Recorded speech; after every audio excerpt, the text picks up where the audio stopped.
নমস্কার বন্ধুরা, welcome to my channel নকুরবাবু। আজকে যেটা রান্না করব সেটা হচ্ছে, আপনি বলতে পারেন চিকেন, মানে চিলি ফ্লেভার্ড চিকেন, কিন্তু চিলি ফ্লেভার্ড আমি এক্স্যাক্টলি বলছি না, কারণ আমি এখানে 3 রকমের লঙ্কা ইউজ করব এবং এই লঙ্কার ফ্লেভার্ড যে তেলটা সেটা দিয়ে চিকেনটা রান্না করব।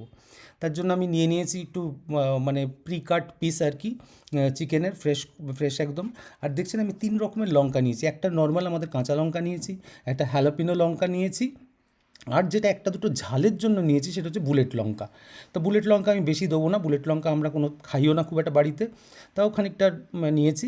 টমেটো লাগবে, আদা রসুন লাগবে, একটু গোটা একটু জিরের গুঁড়ো, একটু ধনের গুঁড়ো আর একটু গোলমরিচ লাগবে। সবই আমি মোটামুটি নিয়ে নিয়েছি। একটু লাল হয়তো পাউডারও ইউজ করতে পারি পরের দিকে, সেটা দেখবো কেমনভাবে। আর যেটা লাগবে, একটা ফ্যাটানো দই লাগবে, একটু ধনেপাতা লাগবে। ব্যাস, এই রান্নাটার মধ্যে কিন্তু আর কিছু নেই। ও আর একটা খুব মূল্যবান কথা, সেটা হচ্ছে এই রান্নাটা কিন্তু গোটাটাই করব আমি দেশি গরুর ঘিতে। কারণ ঘি ঘি খেয়ে আমি দেখেছি অনেক সময় যে ঘি খেলে সত্যিই কোনো অ্যাসিড অম্বল হয় না দেশি ঘিতে, এবং ইট টেস্ট ভেরি ওয়েল। তা আমি আগেকার দিনে হয়তো এই জন্যই লোকে ঘিতে সব রান্না করে খেত। হয়তো তখন কস্টলি ছিল না, এখন কস্টলি বলে আমরা খেতে পারি না। কিন্তু প্রথমে আমি যেটা করবো, এই গরম ঘিটার মধ্যে আমি লঙ্কাগুলো একটু ভেজে নিচ্ছি। ভেজে নেওয়ার একটাই কারণ, কিন্তু আপনি বুঝতে পারছেন যে তেলটাকে ফ্লেভার্ড করার জন্য, লঙ্কার ফ্লেভার। এবং লঙ্কাগুলো যে ফ্লেভার করিয়ে ফেলে দেবো তা নয়, এটা আমি পরে ইউজ করবো এর মধ্যে, মানে it will give a fantastic taste to the chicken আর কি। তো লঙ্কাগুলো ভেজে আমি তুলে আলাদা করে সরিয়ে রাখলাম। সরিয়ে রেখে যেটা করব, যে এই যে তেল আপনি যখন বানাবেন তখন আপনি নিজেই বুঝতে পারবেন যে তেলটার মধ্যে কিন্তু একটা সুন্দর গন্ধ এসে গেছে, মানে সেই গন্ধটা আপনি ফিল করতে পারবেন বাইরে থেকে। তো এর মধ্যে আমি স্ট্রেট অ্যাওয়ে চিকেনটা অ্যাড করে দিলাম। চিকেনটা অ্যাড করে দিয়ে যেটা করব সেটা হচ্ছে কনস্ট্যান্টলি নাড়াতে থাকবো, এবং নাড়িয়ে যাতে চিকেনটা একটু ভাজা ভাজা টাইপের হয়, মানে তেলের ফ্লেভারটা যাতে ইনফিউজড হয় চিকেনের মধ্যে, সেইটা আমাদের খুব জরুরি আর কি। তো আপনি চিকেনটা প্রথমেই গরম তেলে দিলে একটু লেগে লেগে যেতে পারে, একটু ভালো করে নাড়িয়ে নেবেন, একটু নুন দিয়ে নিলে chicken will leave the water and it will become nice mushy thing over here. তাই নুনের সাথে আমি আর একটু নুন দিলাম, নুনটা কম মনে হচ্ছিলো। দেখবেন চিকেনটা আস্তে আস্তে আস্তে একটা একটু টিনজিশ কালার এসে যাবে একটা, এবং সেটাই আমাদের মানে প্রাপ্য আর কি।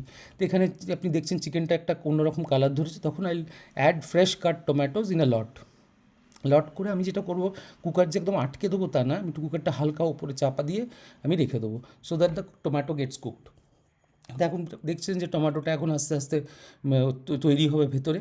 আর এই ফাঁকে আমি যেটা করেছি সেটা হচ্ছে, দইটা যে ফ্যাটানো দইটা ছিল আমি আরও মিহি করে ফেটিয়ে নিলাম, যাতে দইটার মধ্যে কোনো রকম বাবলস না থাকে। আর দইটা দিয়ে আমাকে কনস্ট্যান্টলি নাড়তে হবে, কারণ দইটা ফেটে গেলে কিন্তু ভীষণ দলা দলা দলা টাইপের হয়ে যাবে চারিদিকে ঝলের মধ্যে, এবং সেটা দেখতেও ভালো লাগে না, খেতেও ভালো লাগে না।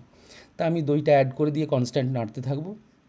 নাড়তে নাড়তে যে জায়গাটা পৌঁছবো, দেখবেন আপনি এটা জল ছেড়েছে, টমেটো দই সব মিলিয়ে একটা জল বেরিয়ে আসবে, আপনি দেখতে পাচ্ছেন সেটা একটা অনেকটা গ্রেভি টাইপের হয়ে গেছে। তা will keep and let it boil. এই সময় আমি যে মশলাগুলো রেখেছিলাম সেই মশলাগুলো অ্যাড করে দিলাম।